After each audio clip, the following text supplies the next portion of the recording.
Greetings, everyone. This is I'm Right, I'm right. and I'm Jill Cox Cordova. I'm Anthony Cordova. So, So what? So what, Jill? So what? I know we're supposed to be talking about something. You don't remember? I don't remember. I think you wanted to discuss because I don't know how to speak. I don't know what we're talking about. And you wanted to talk about the time change. Oh, yeah. See, that's messing both of us up. Oh, I'm good with it. Time change doesn't bother me any. Ever. I wish I'm team. Let's not change the time. Let's just keep it the same. Okay. I'm team that. Okay. So which would you rather have it be? Would you rather stay in daylight saving time, or would you, or standard? What is it saving? Why do they call it that? What is it actually saving? I don't know. Well, now that it's changed, let's just keep it the way it is. Okay. From here on. It will be so. Okay. Well, let's get to this week's episode, which is about struggling. Struggles. Struggling or struggles? Both. Okay. All right. Well, I'll roll with that. Okay. It's part of a segment that we call Stand by Your Stance. We've certainly all been there. Not me. I have no struggles. I have no struggles whatsoever? No struggles. I have never had a struggle in my life. Never, ever, ever? Never, ever, ever, ever, ever, ever. Really? Ever. Never a struggle. Well, I struggle to get out of bed. I struggle. I'm still struggling to do what I would like to do professionally, full time. Okay. What is that? What's that? What do you want to do? I'm not full time. You're not saying. Nope. Aren't you supposed to put it out there in the universe? Nope. Well, yes. Yes. But I don't have to on a podcast. Our listeners are not part of our universe. They are. You're holding back. I am holding back. And just for a reality check, yes, I have many struggles in my life. I've always had struggles in my life. Hopefully I have less struggles as I get older. And what struggles have you had? Oh, gee. I mean, so many struggles. I've had physical struggles with my health. Me too. Where my health had Me too. And that's really a bummer. That could really knock you down and out. Horribly. So I had an incident about 2 years ago. That knocked you out for several months. Yeah, for about 7 months. And actually, honestly, I'm still not fully recovered. So it is a struggle to get back to where I used to be as far as physically. I lost a lot of muscle mass during that illness, and it's taken forever to build it back up. So that's a struggle. But and I definitely have a physical struggle as well. And mine took me out for 6 years. And granted, I'm grateful that, now I can function and I can do some work, but it's still a struggle. Yeah. I mean, I still have flare-ups every now and then. What interests me the most about struggles, and especially when we're talking about health-related struggles, I am really in awe of people that may find out that they have cancer, and the way they approach having cancer. The people that I've found that are really positive about it, and they're not, they're really positive. They keep a upbeat attitude about it, and they do all the things they're supposed to do so they can beat that disease, and quite often they do. But that is a real life struggle. But you're not saying that just. No, I'm not saying you can only think away people. Your cancer. No, I'm not saying that, but I'm sure, and doctors will back me up on this. The patient's attitude makes a difference. Absolutely. Remember the woman that we were out of town for a wedding. Yes. And we went to a restaurant, and she told us about how didn't she have like she had a form of cancer. I just can't remember she had like stage kind. 4 or isn't there stage 5? I don't know about a stage 4, but stage 4 she was really cancer. Yes. Yeah. She was really, the doctor had basically told her time was very limited. Yes, and she had taken all the chemotherapy and nothing worked. Yes, nothing was at all working. So the doctor until it did. The doctor said, "Well, the doctor said, hey, nothing's working. There's nothing else we could do. We can do for you. Just go home and then she was healed. Enjoy." And then then she was healed. Yes, she was healed. Now, she told us. I asked her that question. I said, "What happened between the time the doctor told you you're not getting any better, the chemo and isn't working, and then you went home, and then you came back to the doctor a month later, and the cancer was gone?" I asked her, "What did you do between that time and when you went back?" She said she prayed every day, all day, every day. And when she went back to the doctor, it was gone. Yes. I do think there's something to be said about faith, no matter what you believe in. No matter what you believe in, I do think there's something to faith. Yeah. And that's the one thing I can honestly say, in all of the struggles I've ever had, one thing I never lost was my faith. Mm-hmm. Oh, that's great. Thanks. I'm glad to hear that. Thanks. Yeah. Okay, so we talked about physical things. What about things like alcohol, or addictions, alcohol, drugs, sex addictions. There we go. Got it out. So do these addictions kind of fall under the same category as just addictions, or is well, one? Yes, you can definitely be addicted to many different things, including food. Oh, yes. There's food addictions. Yes, there's all sorts of addictions. But so how does one handle something like that? Let's say alcoholism. Well, from all that I've read and seen and heard from the experts on this, I'm not an expert, is that if you have any type of addiction, there's usually a root to that problem. Like what made you turn to whatever your addiction is, whatever the substance is. There's a root problem. And once you address that, then you can begin to heal, so to speak.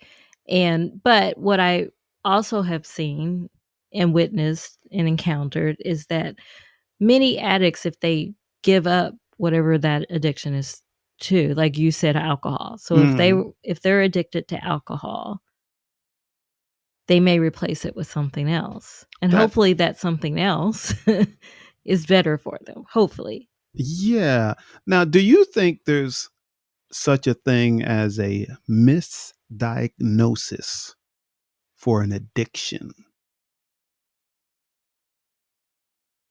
That's a very good question. Well, I asked that question because a few months ago, I heard a story about a woman from when she was maybe 12 or 13, she became addicted to alcohol. She drank every day like a fish and was getting into trouble and all of that. And she started drinking when she was I think she actually started drinking when she was 10. Oh my goodness. But had all kinds of issues because of the alcohol. Staying out late, not coming home, and all of that, rebellious, all of these things that would go along with drinking in a young person, especially when they're 10. But I believe at age 13, she joined Alcoholics Anonymous, right? Okay. And she got clean. and she got clean, and she was very good. She was a very good public speaker. Okay. An excellent public speaker. So she turned that into her life mission. So she went around the country, giving speeches about, she's an alcoholic, when she got clean, and all of that, right? On behalf of AA? Yes. Okay. Representing AA. Okay. And she got to be in her 30s, and she, by that time, like you were talking about underlying issues, right? She discovered what her underlying issue was, that she was drinking at such a young age. Okay. Doesn't matter what it was, but she discovered that's what it was through therapy and all of that. So then she started questioning, well, if that was the case, was I really an alcoholic? Everyone says I was an alcoholic because I drank all the time. But she started questioning, maybe she wasn't an alcoholic. She just could drink all the time? She just drank all the time. But she didn't have to have the substance. Correct. I see. That's what her theory was. Mm-hmm. So by this time she was married, life is going good. And she started voicing that to her husband. She says, hey, I'm beginning to think maybe I never was an alcoholic. And he says, you know how you find that out? She says, yeah, I have to have a drink. So she voiced that to her husband for like a year straight. Well, that's scary. It's scary for her to take that one drink. Exactly. Yes. So, but then one evening at dinner with friends, she decided she was going to have a drink, a glass of wine. And her friends were probably like, are you sure? Well, I don't think she made an announcement. Yes, but they know her to be. Yes. Yeah, so she had, but it may have been a function where, I don't know, maybe where people it wasn't. Didn't know her? Yeah, maybe. Okay. But I know she said this one night she decided she would have a glass of wine. And she did. And she didn't desire another glass of wine or anything else. And weeks went by and she didn't want any more wine. So she tried it again. Same thing. She no longer had a desire to drink. So how does one define addiction? Is it that you have to have it? You have to have it. See, so she realized that, hey, I never was an alcoholic. I just drank. She didn't have to have it. And she could have to and she could easily stop it. Yeah, because you know alcoholics will always say, I can stop whenever I want. That's the number one excuse. Right. But she did stop, and she hadn't drank in like 20 years. And now she no longer craves it. She could have a social drink and it's not a problem. And so after she realized that, she says, oh my gosh, I've been living a lie. I've been preaching all over the country about how AA saved her, because she was an alcoholic, but she wasn't really alcoholic. So then she started going around the country speaking about she wasn't truly an alcoholic. So a person can be misdiagnosed as an alcoholic. Okay. No, look. But within that, since this episode is about struggles, but within that, she must have, I'm assuming, exhibited some type of behavior that was disturbing to those who saw her. Well, I mean, if I saw a 10-year-old drinking, then I would be disturbed by it, regardless of how they acted. Because some people, as we know, some people can drink, and nothing seems to change about them. Yeah. That's different. We're talking about, and that's the thing with alcoholics. I will, quite often I like to use myself as an example. But you're not an alcoholic. But wait a minute. I just like to drink. I used So you're like the woman that you just described. No. She had big issues that made her drink. Okay. I was more likely to drink when I was having a good time. If I was feeling good, I was drinking. Or, they had but many. A lot of people drink. Yes, but they have many. They have definitions of what is an alcoholic. Well, do you drink every day? If I was home every day, I could have a drink every day, maybe 2 or 3. Okay, so that's one that says I'm an alcoholic. Drink at my first TV job. I drank every day. You were alcoholic too. So according to the definition, do you drink alone? That's another one. I didn't drink alone. I didn't have a problem. I drank with a colleague. I didn't have a problem drinking alone. No problem at all. Okay. So those two alone would classify you as an alcoholic. The other thing alcoholics say is, like we spoke earlier, is that I can quit whenever I want. Yeah. Yep. And that's a struggle. It's a struggle to be able to go through that kind of stuff and say this and say that. But the deal is I always did stop whenever I wanted. And my alcohol never affected my job or my relationships or anything else. Okay. But then in my mind, I kept saying, but you know what? I should just quit. And sometimes I quit and I wouldn't drink for years. Right. And then have drinks and start drinking again. But then I would quit again. But I kept saying, just for health reasons, I should really quit. And it was a struggle, just to say to me, I should just quit, because I just enjoyed it. Right. And it made me relax. It was a struggle to make, but I made that decision. And now I really haven't drank like in years. Right, which is good. But let's talk about a different type of struggle. What's another struggle, Jill? Well, like I said, I have struggled with jobs. Like, there were decades that I went where I didn't have a problem getting a job because people would just call me out of the blue and give me a job. Yes. The problem was when I got the job, I hated the job. So I struggled to stay within that industry, to stay within that workplace.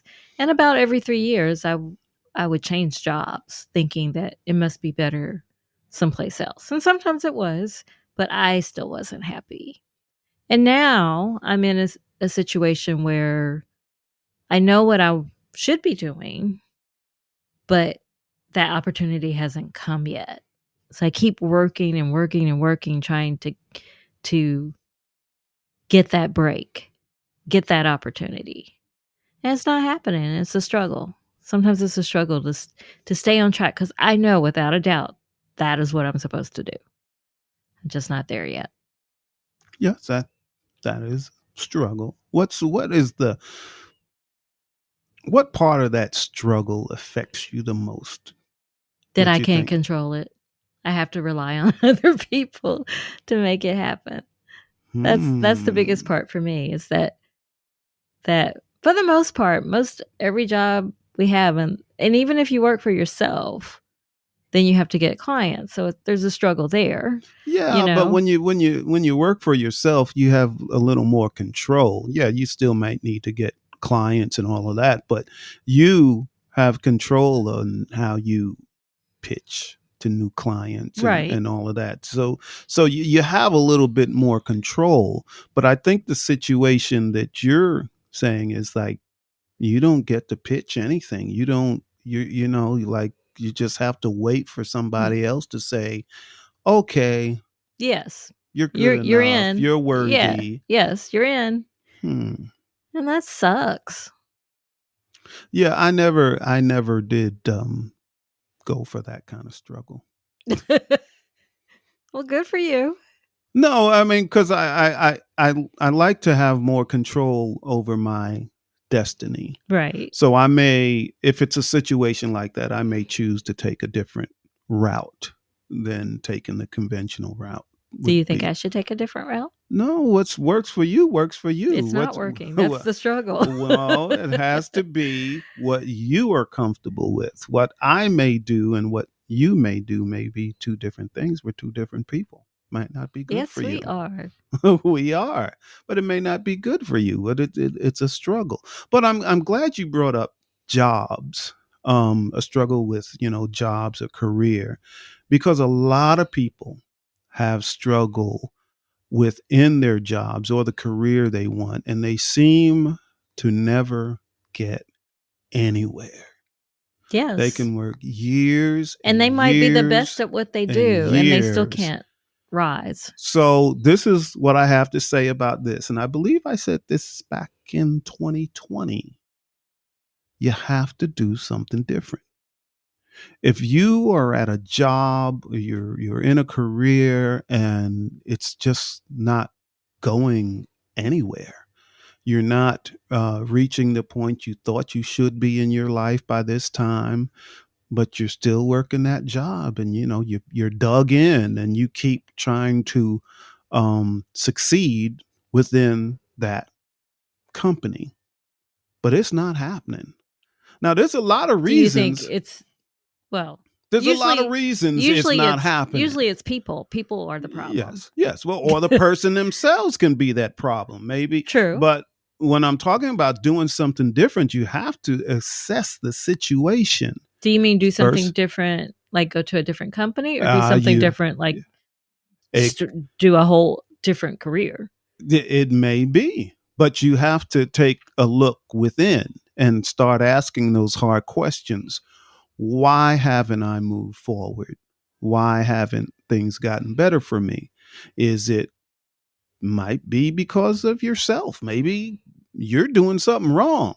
Maybe you're not seen as a person that's going to move up the ladder kind of thing. Maybe. And what is it about you that makes it where you stay in that same spot?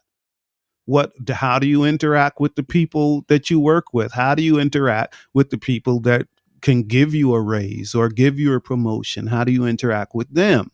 You have to look at all of that. Maybe you're just at an awful place to work, period.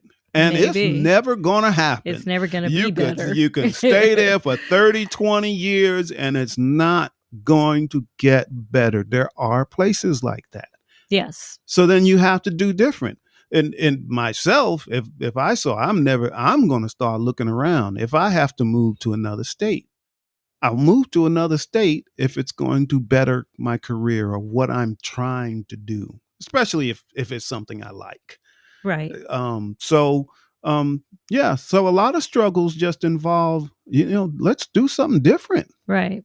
But when you're in a relationship, like you just mentioned, you may have to move to better that. If you're in a relationship, you still might have to move. You still might have to move. You might have to move away from that person.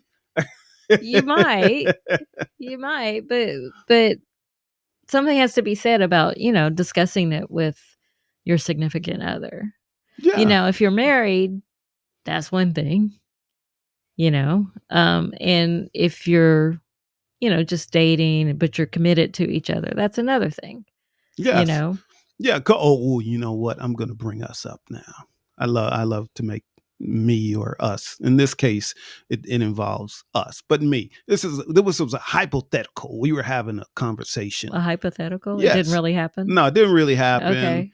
But I was talking about, Jill, what would make you want to move to Alaska for a year? Did I say nothing? That's exactly what you said. Nothing would make me now, Hawaii, move. On the other hand, no, I could go for that. Alaska. You moved to Alaska for a year, and you said nothing, right? Right. You would move there? Absolutely not. No, for no reason. No amount of money. Right. But Hawaii, I would do. I'm not talking about Hawaii. I'm talking about Alaska. Now, if somebody offered me $1 million to move to Alaska for 1 year, baby, I'm gone. I'm sorry. I'm gone. You would leave me? Yeah, hey, you can come with me You would leave me? I would leave you. We would have a long distance relationship for a year. Oh, yes. No, we would not. We would not have a long distance relationship. Then you'll come with me and see you end up in Alaska anyway. And then after the year, we move right back. And no, we moved to Hawaii then, because if I stayed with you for a year in Alaska, then you're coming with me to Hawaii. But then we could move to Hawaii. See, because we made the $1 million. 1 year. It's not much different than a criminal will say, "Oh, I'm going to rob a bank. I know I'm going to get caught and I'm going to do 7 years, but they're never going to find the money." Okay. And I don't think you should even speak like that. And they'll plan that out. They're never going to find the money, and I'll do my 7 years. So they weigh it out. Okay, I robbed the bank. I got, $10 million. So yeah, 7 years is good for $10 million. On that note, we're going to move to our second segment that we call Give It a Rest and a Resolution. Well, short of robbing a bank, what's your conclusion? My conclusion is with struggles, be able to identify them and do better. Figure out a way to conquer those struggles. Yes, and my conclusion is that we all have struggles.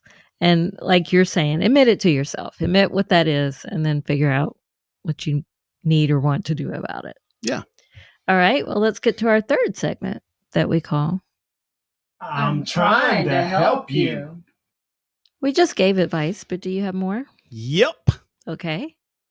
Don't rob a bank to conquer your struggle. I was going to say that. Yep, that's exactly what I was going to say. Because you may create more struggles that are harder than what you were living before. You absolutely would. So you should have gone first this I should have. Well, let's see. What's my advice? Well, I kind of said it already, but be honest with yourself about what that struggle is, especially if you're in a relationship. Talk it out. Don't just keep it to yourself, because perhaps together you can work it out. Yeah, maybe.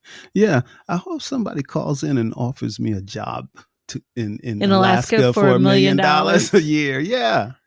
Just do my 1 year. Well, I hope someone calls in and offers me a job in Hawaii for $1 million. Okay. But not at the same time. We can't do them at the same time. You said you weren't coming with me to Alaska. We're not going to have a long distance relationship. I don't care what you said. You said you're not coming with me. So if you're not with me, you can be in Hawaii. No, I can be in Alaska. We are not going to have a long distance relationship. We have friends that have shown us that a long distance marriage can work. Yes. We do have friends like that, but I'm at the mindset and the age that I'm not doing that. What is wrong with you? Well, let's get to our fourth segment that we call So what do you think? What do you think? Because I'm right. Because I'm right. Call in, listeners, and tell Tony something's wrong with him. Yeah, that number is 404-594-2247. I'm still feeling like nobody cares. We've gotten a few missed calls to that number, but they don't text or say anything, so that doesn't count. They're robocalls. It doesn't count. Yeah, it's okay. We still love you all, even though you don't want to talk to us directly. They're not talking to us anymore. It's okay. All right. Okay, well, I guess that wraps it up. You've been listening to I'm Right. I'm Right. I'm Jill Cox Cordova. I am Anthony Cordova. Shout out to Gifford Ivan Cordova III for the music, Nick Finke for the art, and to you too, listeners, even if it's like radio silent now. All right, is this it? That's Wrapping it up. All right, we love you all. We love you all. Great day, week, year, month. We'll be back next week. Okay. All right. Bye. Bye.